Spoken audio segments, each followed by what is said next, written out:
So good afternoon to all of you. So दोस्तों, recently CS executive का जो result आया है उसमें काफी बच्चे पास हो गए और कुछ बच्चे जो हैं वो एग्जामिनेशन क्लियर नहीं कर पाए।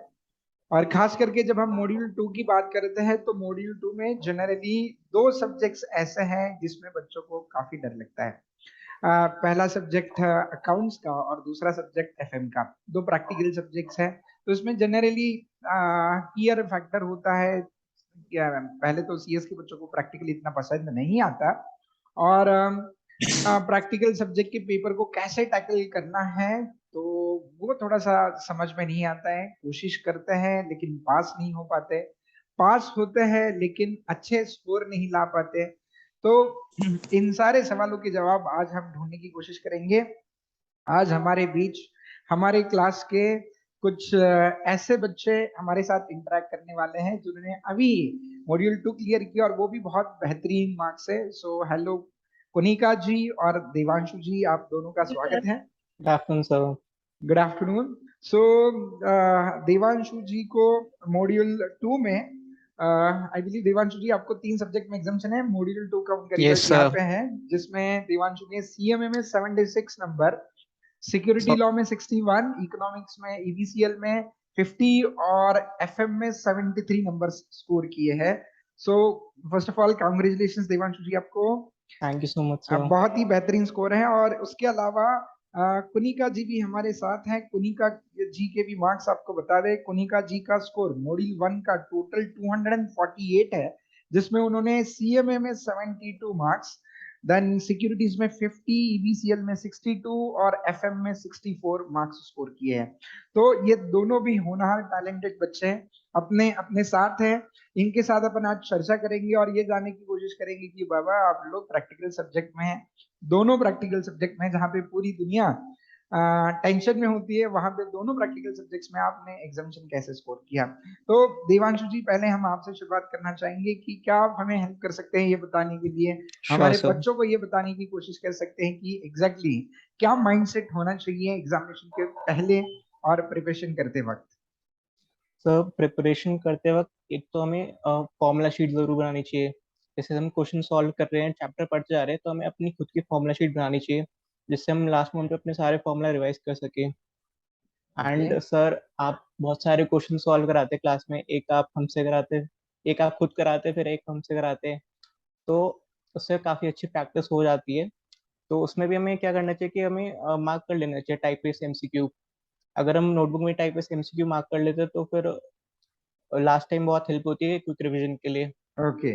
तो देखो देवांशु जी की ये सलाह बिल्कुल हमेशा मैं क्लास में भी बच्चों को बताते रहता हूँ और ये आपने भी फॉलो करना जरूरी है दोस्तों कि आप जब भी प्रैक्टिकल सब्जेक्ट्स एफएम हो या सीएमए हो, दोनों प्रैक्टिकल सब्जेक्ट में जनरली दिक्कत समराइज करते वक्त आती है, एट द एंड रिवीजन करते वक्त आती है। तो क्योंकि बहुत सारी क्वेश्चंस है, क्लास में भी हमने बहुत सारे क्वेश्चन सॉल्व किए थे और कई सारे लेंथी क्वेश्चंस भी हमने सॉल्व किए थे।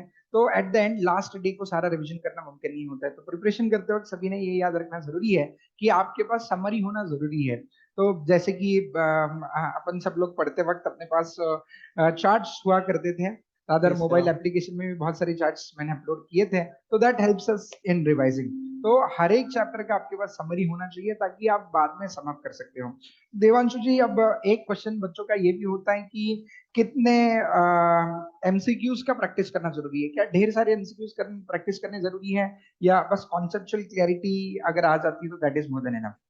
सर एक तो क्लासेस के ड्यूरिंग क्लासेस हमें बहुत फोकस से पढ़ना चाहिए, स्पेशली प्रैक्टिकल सब्जेक्ट को। और उसमें हमें क्लास में अगर ध्यान करें तो सफिशिएंट है। और प्रैक्टिस की बात है तो मैंने पास्ट ईयर के एमसीक्यू सॉल्व करते, मैंने एक्स्ट्रा कोई एमसीक्यू सॉल्व नहीं करे थे। एक तो आपने जो कराए थे क्लास में वही करे थे, उन्हीं को मैंने बार बार रिवाइज करा था। और एक तो स्कैनर करा था मैंने लास्ट ईयर के, मतलब एग्जाम आईसीएसई की साइट पे जो मिल जाते हैं last year paper. Okay. Okay. तो उस सो हाँ। देखो यहाँ पे भी और एक यानी ये जनरल क्वेश्चन जो बच्चों के मन में होता है कि ढेर सारे एमसीक्यूज प्रैक्टिस करेंगे तो मार्क्स आते हैं, ऐसा कुछ नहीं है। जिस बच्चे ने 76 नंबर सीएमए में और 73 नंबर एफएम में स्कोर किए उसी की जुबानी आप सुन रहे हो कि न ज्यादा extra number of MCQ solve करके ज्यादा मार्क्स आते हैं, it is just a myth. तो बच्चों आपने फोकस करते वक्त लिमिटेड नंबर ऑफ एमसीक्यूज के ऊपर फोकस करना चाहिए और पास्ट एग्जामिनेशन के जो भी आप क्लासेस करते हैं उस क्लासेस में जो भी एमसीक्यू सॉल्व करवाए प्लस पास्ट एग्जामिनेशन के एमसीक्यूज इसके ऊपर फोकस करना चाहिए। और देवांशु जी ने एक बहुत बढ़िया बात कही है कि जब आप क्लास करते हो तो क्लास के वक्त प्रैक्टिकल सब्जेक्ट्स में खास करके ध्यान देना जरूरी है, क्योंकि वहीं पे आपकी कॉन्सेप्चुअल क्लियरिटी हो जाती है। तो क्लास के दौरान ही अगर आपका ध्यान नहीं होगा और कॉन्सेप्ट्स क्लियर नहीं होंगे तो फिर प्रैक्टिकल सब्जेक्ट्स में थोड़े फंसने के चांसेस है। अब पुनिका जी आप हमें बताइएगा आपकी प्रिपरेशन की स्ट्रेटेजी क्या थी Devi ji. Hello sir. Hello बेटा। सर सबसे पहले तो मैं आपको थैंक यू करना चाहती हूँ कि थैंक यू बेटा, मतलब गॉड ब्लेस यू। और बहुत बेहतरीन स्कोर है, आपने भी दोनों सब्जेक्ट में एग्जाम्शंस लाए हैं तो it is really an inspiration. So बेटा अब आप बच्चों को कैसे गाइड करना पसंद करोगे बेटा, यानी एग्जैक्टली क्या स्ट्रेटेजी होनी चाहिए दोनों पेपर टैकल करने के लिए? सर सबसे पहले तो जो मतलब आप क्वेश्चंस करवाते हो, प्रॉपर फॉर्मूला लिखवाते हो, फिर उसके बाद आप क्वेश्चन सॉल्व करवाते हो, तो डेली एक कंसिस्टेंसी होनी चाहिए कि जो आप पढ़ा रहे हो उसको डेली के डेली रिवाइज करो। मतलब मैंने तो ऐसे ही किया था। और ओके। सर सेकेंडली मतलब ये प्रेशर होता है ना कि ज्यादा से ज्यादा एमसीक्यू सॉल्व करना है या ये, तो इससे ज्यादा हमें सर ये फोकस करना चाहिए कि हम कॉन्सेप्ट पे ज्यादा फोकस करें। तो मैंने तो सर यही किया था। और जब पूरा सिलेबस मेरा कंप्लीट हो गया था, लाइक अप्रैल के एंड तक मेरा सारा हो गया था, तो मैंने पूरे में पास्ट ईयर क्वेश्चन सॉल्व किए थे। बहुत बढ़िया बेटा। तो अब दोनों से एक कॉमन क्वेश्चन है, one by one you can answer, कि एग्जामिनेशन के यानी पहले कितने रिविजन होने जरूरी है प्रैक्टिकल सब्जेक्ट्स के, दिवांशु जी?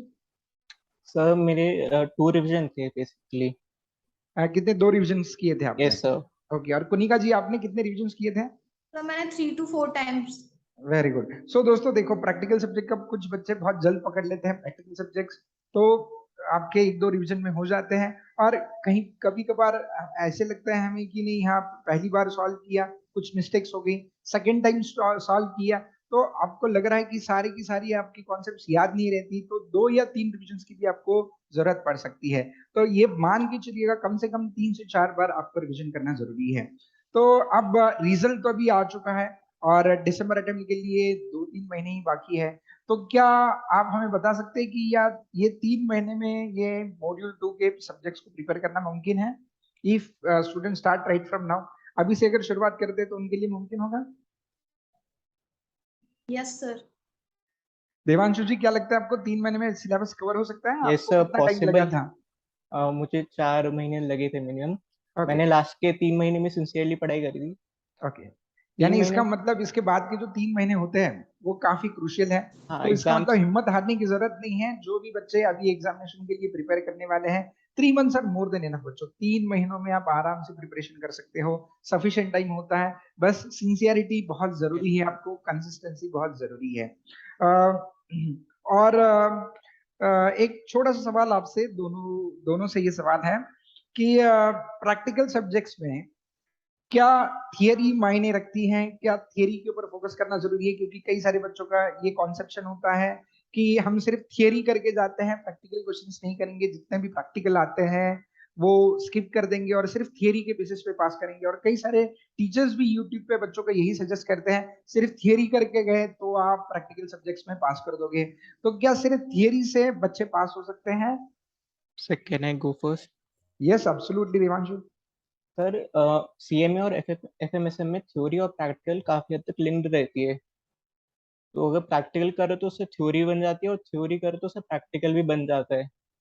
ओके, तो दैट्स दोनों रियली करना ग्रेट। काफी और काफी जरूरी है। कुनिका जी आपका कुछ ऑब्जर्वेशन इसके बारे में?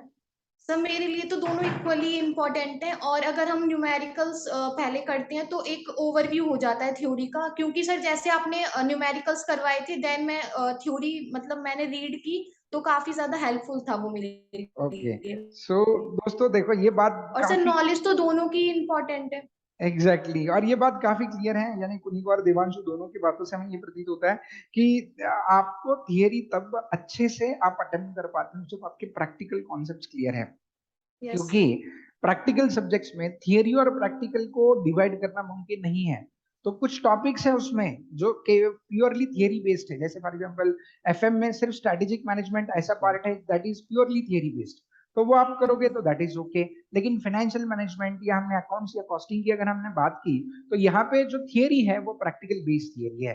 तो अगर आपको प्रैक्टिकल कॉन्सेप्ट्स ही समझ में नहीं आए तो उसका थियरी आप अटेम्प्ट नहीं कर पाते। तो दोस्तों कुछ बच्चों का ये जो स्ट्रेटेजी होता है सिर्फ थियरी करके जाएंगे तो अपन पास हो जाएंगे, तो वैसा नहीं होता है, प्लीज ये बात समझ लीजिएगा। प्रैक्टिकल को बिल्कुल स्किप मत कीजिएगा। भले ही प्रैक्टिकल क्वेश्चंस आपके पूरे पेपर में 100 नंबर के पेपर में 40-50 मार्क के ही प्रैक्टिकल क्वेश्चंस होंगे, लेकिन वैसे देखा जाए उसकी थियरी भी अगर अपन कंसिडर करते हैं तो 60-70 नंबर के क्वेश्चंस ऐसे होते हैं जो सिर्फ प्रैक्टिकल के बेसिस पे भी आप सॉल्व कर सकते हो। तो प्रैक्टिकल और थियरी दोनों को भी इक्वल इंपॉर्टेंस देना जरूरी है। अपार्ट फ्रॉम दैट देवांशु और कुनिका जी, क्या आप कुछ स्पेशल टिप्स देना चाहोगे ये दो सब्जेक्ट्स को टैकल करने के लिए? Sir can I go first? Yes absolutely Kunika ji. Sir can I go first? हाँ बिल्कुल बेटा। Hello sir.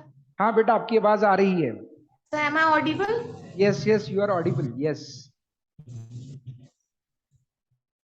हाँ देवी जी आपकी आवाज हमें आ रही है। सर हाँ सर। सर मतलब मेरे अकॉर्डिंग तो ओके ओके सर। सर मतलब मेरे अकॉर्डिंग तो यही होना चाहिए कि कंसिस्टेंसी, मतलब स्टार्टिंग से ही मतलब रेगुलर रहना चाहिए, सिंसियर रहना चाहिए, specially in practical subject. Last time के लिए नहीं छोड़ना चाहिए कि बाद में कर लेंगे, तो स्टार्टिंग से ही करना चाहिए। और ये जो एग्जामिनेशन में प्रेशर होता है कि पूरा 100 मार्क्स का अटेम्प्ट करना है, तो वो नहीं होना चाहिए, क्योंकि हमें ये चीज भी पता है कि नेगेटिव मार्किंग होती है। दैट्स तो सर रियली मैंने तो 75 से 80 मार्क्स का ये अटेम्प्ट किया था। बहुत बढ़िया बेटा। इसका मतलब आपने 80 मार्क्स का सीएम अटेंड करके you had secured 72 number. Yes sir. That's really great. Okay और देवांशु जी? और पहला तो ये होगा कि अपना मटेरियल काफ़ी लिमिटेड रखना चाहिए। अगर हम ज़्यादा मटेरियल लेते हैं तो उसमें प्रॉब्लम ही होती है, फिर हम लास्ट में उलझ जाते हैं, हमें समझ नहीं आता कि कहाँ से रिवाइज करें, कहाँ से क्या रिवाइज करें।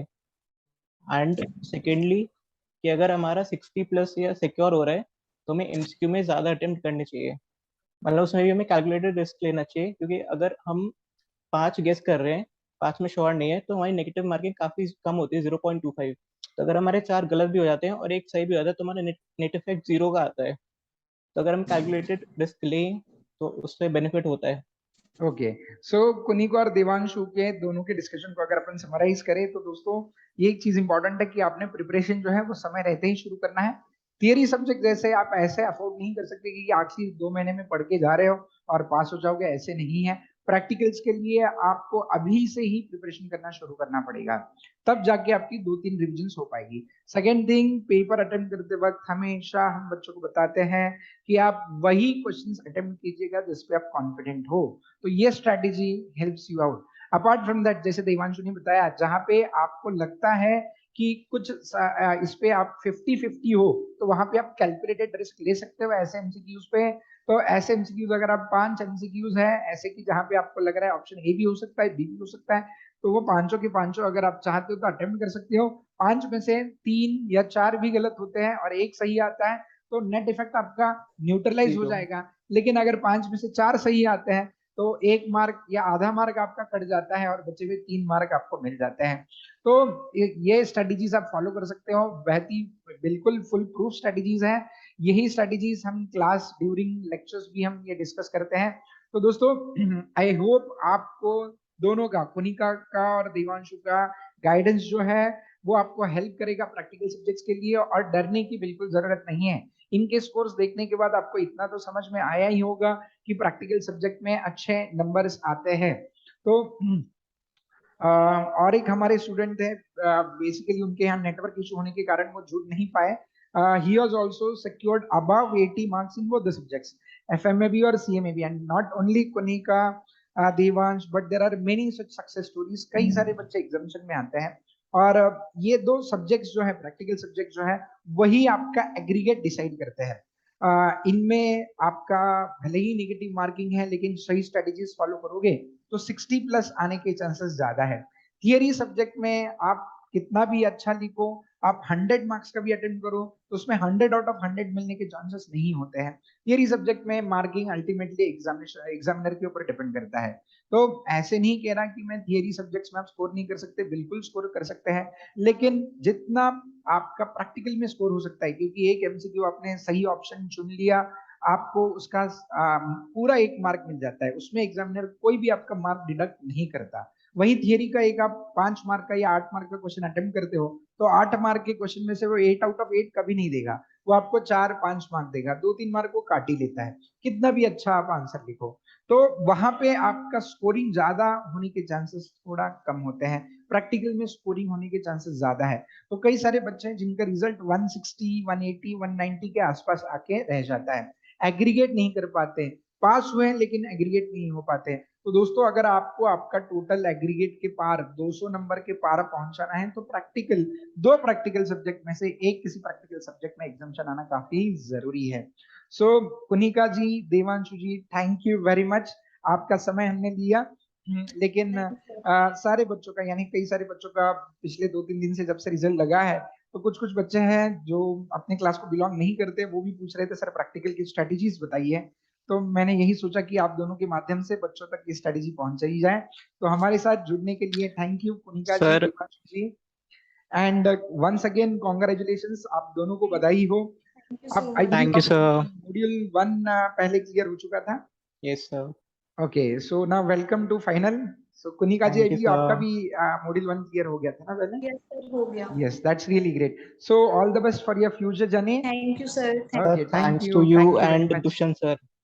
हाँ हाँ, दूषण सर तक भी सर मैं आपका मैसेज पहुंचा दूंगा। Yes sir. ठीक है, ओके। और गाइडेंस के लिए अगर फिर से जरूरत पड़ती है तो जरूर अपन दोबारा जुड़ेंगे एक बार, है ना? All right sir. चलिए, okay, bye bye, take care. Thank you so much sir for yes, joining us. Bye bye, bye bye.